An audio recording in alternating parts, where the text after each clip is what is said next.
In 1960, Patrice Lumumba became the first democratically elected Prime Minister of the African nation of the Congo. He was a strong nationalist who fought for his country's independence from Belgium.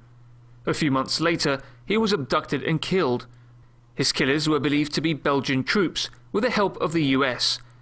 But now new information has surfaced showing that British intelligence were possibly responsible for his murder. Labour politician David Lee claims that in 2010, a few months before her death, MI6 agent Baroness Daphne Park admitted to him that she organised Lumumba's assassination because the British feared that he would ally himself with the Soviet Union. Congo has more diamonds, more gold, more copper, more timber, more rivers, more land than any other countries in Africa.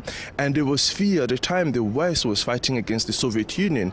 And there was fear that if the Soviet Union has access to those natural resources, the Soviet could easily win the Cold War. So Lumumba was seen somehow as being pro-Soviet, but actually, in fact, he was never pro-Soviet. Lumumba was simply a nationalist.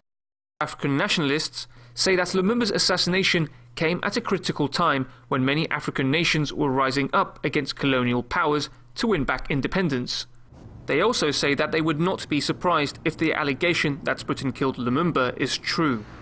MI6 have not commented on whether they were involved in the assassination of Lumumba, but what is clear and what is known is that Britain is and has been involved in interfering with the politics of various African nations. And to have political leaders like Lumumba out of the picture is to serve Britain's imperial interests.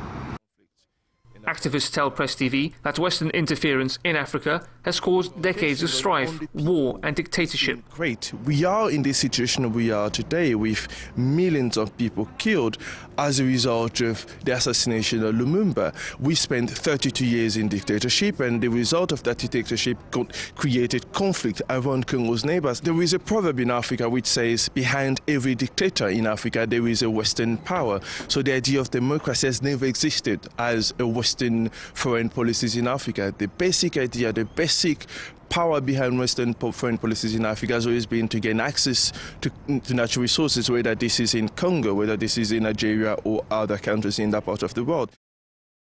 Experts believe that Britain's colonial activities in Africa during the 19th and 20th century amount to a long list of crimes against humanity, and that the suppression of freedom and independence for imperial gains has become the lasting legacy of Britain's involvement in the continent. Hassan Al-Khatib, Press TV, London.